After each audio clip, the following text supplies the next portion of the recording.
আর কোনো ডাক্তার বলতে যায়নি খাবার করে দাদা কইতেছিল সাহেব ডাক্তার পাঠাই। সাহেব ডাক্তার দেখুন দিদি ডাক্তার আসলে কাছে ওভাবে দেখো ডাক্তার যদি মায়ের মানুষ হইতো পিছিয়ে দেখতে পারতো তাই না? মাইয়া মানুষ ডাক্তার হই স্বপন দেখাস না কিরকম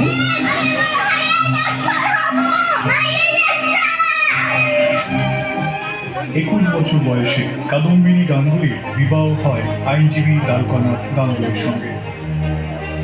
কাদম্বিনী, আমি তোমাকে একটা কথা স্পষ্ট করে বলে দিতে চাই। দেখো, আমাদের এই বিয়েটা হয়েছে একটা মহৎ উদ্দেশ্যে। বিয়ে না হলে তুমি ডাক্তারি পড়তে পারবে না, তাই এই বিয়েটা হয়েছে। তাই তোমাকে বলছি যে অন্য কোনো দিকে মন না দিয়ে লক্ষ্যে স্থির থাকো কাদম্বিনী। বুঝতে পেরেছো আমি ঠিক কি বলতে চাইছি? একদিন যখন তুমি ডাক্তার হয়ে বেরোবে, সেই দিন সকলে বুঝতে পারবে তোমার সার্থকতায়। তুমি ডাক্তার হওয়ার জন্য নিজের জীবনের সুখ স্বাচ্ছন্দ্য বিসর্জন দিয়েছো, এই কথা সেদিন সব লোক বুঝতে পারবে।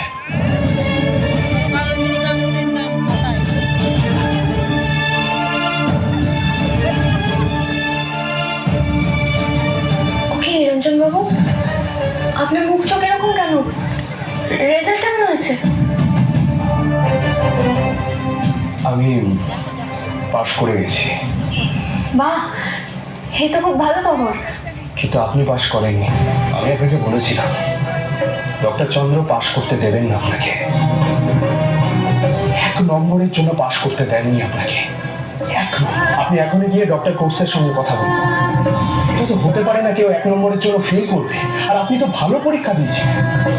বলছেন আমি যাবো ডক্টর কোর্সে? হ্যাঁ যান, আজ আমিও বলছি এই অবিচার মেনে নেবেন না। জানো উনি অফিসেই আছেন, যান। স্যার, স্যার আপনি তো আমাদের মেডিসিন আর অ্যানাটমি ক্লাস নিতেন, আপনি বলুন না আমি কি এতই খারাপ যে 1 নম্বরের জন্য ফেল করবো? আমি আমার খাতা রিভিউ করাতে চাই sir.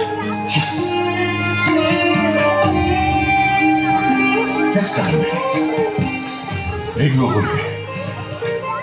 I will not allow any injustice. My child, don't be upset. Okay? আমি মিস্টার গাঙ্গুলির সহিত কথা বলিব। I'll speak to him. Don't be upset. I'll find out some way. আমি কোনো না কোনো উপায় বের করিব। কাদম্বিনী ডক্টর চন্দ্রের অসহযোগিতার জন্য MBA ডিগ্রি পড়া চালাতে পারল না, কিন্তু ডক্টর কোর্টসের জন্য সে LMS পড়ার সুযোগ পেল। 2 বছর অক্লান্ত পরিশ্রম করার পর এলো রেজাল্টের দিন। মিনু, মিনু, এই তো মিনু, দ্বারকানাথ বাবু এখনো আসেনি। রেজাল্ট তো সে কখন বের যাওয়ার কথা। আমরা এমনই জগতে বাস করি যেখানে যেখানে যোগ্যতার কোনো দাম নেই। কাদম্বিনী একজন মহিলা, আর এটাই সবার কাছে বড় হয়ে উঠেছে। তাই এবারের পরীক্ষাতেও কাদম্বিনীকে ডক্টর চন্দ্র 1 নম্বরের জন্য ফেল করে দিয়েছেন। তার মানে এখানেই সব লড়াই শেষ হলো?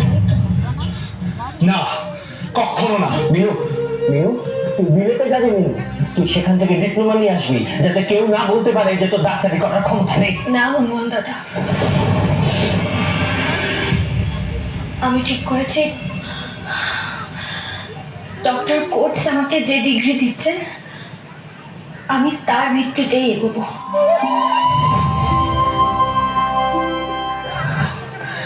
নিজে প্র্যাকটিস শুরু করবো।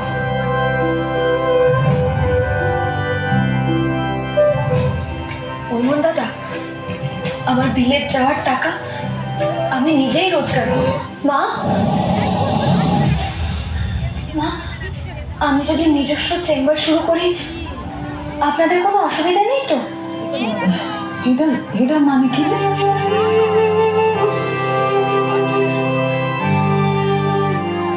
মানে আমাকে আমাকে বিভিন্ন বাড়ি থেকে ডাকবে আর আমাকে সেখানে যেতে হবে।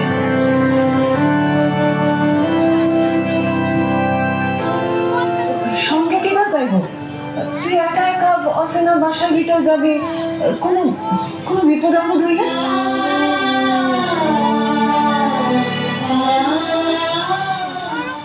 আমি উমাকে বলি আমার সঙ্গে থাকতে। উমা তো সবে নার্সিং পাস করেছে। আর আমি আর উমা একসঙ্গে থাকলে বিপদ হওয়ার সম্ভাবনাও কম হবে।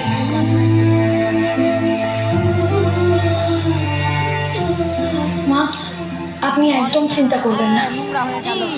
না রে, আমি তোর লিগা হক্কল সময় চিন্তা করি।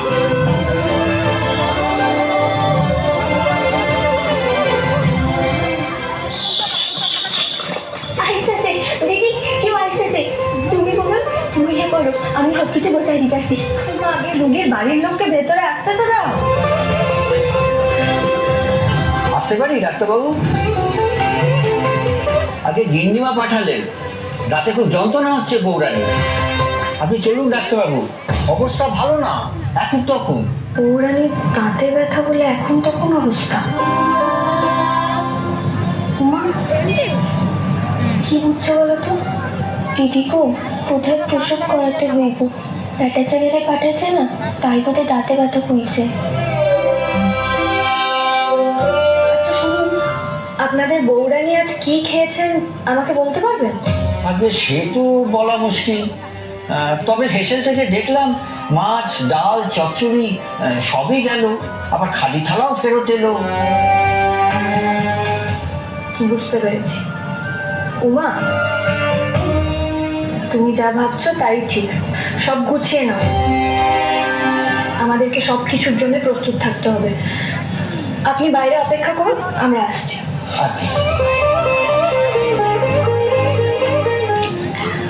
প্রসব বেদনা উঠেছে, দাঁতে ব্যথা বলে পাঠিয়েছে, তাই আমাদের সবকিছু গুছিয়ে নিয়ে যেতে হবে। সব কিছুর জন্য প্রস্তুত থাকতে হবে আমাদের। বুঝতেই পেরেছি, এবার বিলেত যেতেই হবে। মনমোহন দাদা ঠিকই বলেছেন, সবাই বিলাতে ডিগ্রিধারী ডাক্তারই চায়। চলো মা, এত দূর যখন এসেছি তখন বিলাতেও যাবো। কাদম্বিনী বিলেত থেকে 3খানা ডিপ্লোমা নিয়ে ফিরলেন 1893-তে। তখন তার 4 সন্তান, নির্মল চন্দ্র, প্রফুল্ল চন্দ্র, জ্যোতির্ময়ী এবং প্রভাত চন্দ্র তখন 1 বছরের। তার ফেরা উপলক্ষে ঘর নতুন করে সাজালেন দ্বারকানাথ। মা, এবার দেখে বলুন তো পছন্দ হয়েছে? হবে না পছন্দ? কিন্তু আমার পছন্দের তো কিছু এসে যাবে না। আজ যে বিলেত থেকে ফিরছে তার পছন্দটাই তো বড় কথা। তা সে আসছে কখন? দিল্লিতে এডিনবরা বিশ্ববিদ্যালয়ের কৃতি ছাত্রী এবং ভারত তথা ব্রিটিশ সাম্রাজ্যের প্রথম গ্র্যাজুয়েট, প্রথম বঙ্গনারী যিনি ডাক্তার হয়েছেন, সেই ডক্টর কাদম্বিনী গাঙ্গুলি আসছেন।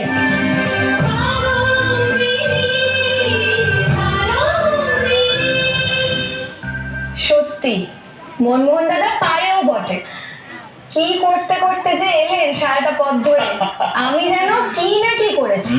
মা, সুখী বাবা, তুই এখন বিশ্রাম কর। দেখেছিস তোর জন্য ঘরখানা কি সুন্দর সাজিয়েছে জানে? বাবা, এটা চেনাই যাচ্ছে না। আপনি এত কিছু সাজাবেন?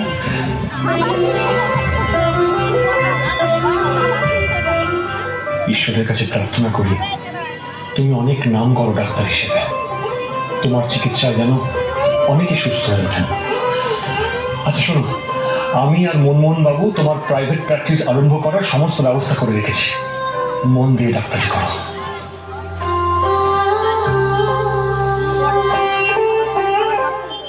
ও দিদি, রুগী বাসা থেকে ডাকাইছে তো, বাইরে ঘরে গাড়ি দেখাইলাম। মাস্টার মশাই, আপনি একটু দেখবেন কোথায় যাইতে হইব? যে আমি যাইতে হোক না কেন যাইবা, তোমার দিদি ডাক্তার। ডাক্তারের কাছে রুগীর থেকে বড় কেউ নাই, কেউ না। তুমি এইসব সালাম দাও দেখি, সালাম দাও, যাও যাও, অনি যাও যাও যাও। কিন্তু আপনার তো খাওয়া দাওয়া কিছুই হলো না। আমার খাওয়ার থেকেও বড় হইল গিয়া রুগী। তুমি যাও, আমি সব সামলাই যাবো। যাও যাও যাও যাও। আসুন ম্যাডাম, আসুন। এইদিকে আসুন আসুন। আপনার স্ত্রীর গলার স্বর বোধ হয়। হ্যাঁ ম্যাডাম, আমি আগেই মাকে বললাম যে অন্তত একজন মিডওয়াইফ ডাকি যারা ট্রেনিং নিয়েছে, কিন্তু আমার মা তো পুরনোপন্থী, কোনো কথা শুনলেন না, সেই মঙ্গলা দাইকে ডাকলেন। আসলে আমার স্ত্রী একটু দুর্বল। তাও আপনার সাহস আছে বলতে হবে যে আপনি একজন মহিলা ডাক্তার ডেকে এনেছেন। মা, আর দেরি করাটা ঠিক হবে না। গলার স্বর প্রায় ক্ষীণ হয়ে আসছে, বেশিক্ষণ জুটতে পারবে না। চলো, চলো।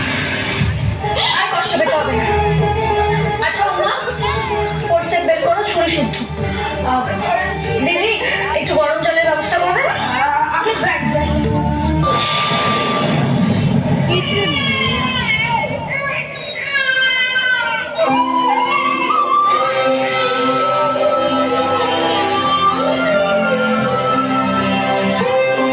মাসিমা, 7 বাজাবেন না?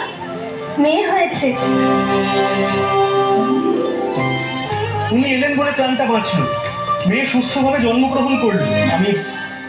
আমি মায়ের হয়ে ক্ষমা চাইছি ডক্টর গাঙ্গুলি। আসলে মা তো ঠিক বুঝতে পারেননি, তাই। আমি এসবে কিছু মনে করি না প্রণববাবু। একজন মানুষের প্রাণ বাঁচাতে পেরেছি আমি, একজন নতুন মানুষকে এই পৃথিবীর আলো দেখাতে পেরেছি, এটাই তো সব। আর যাকে এই জগতে আনলাম তার বাবা তাকে মাথায় করে রাখবে, খুব যত্ন করবে। এটা জেনে যে কি ভালো লাগছে।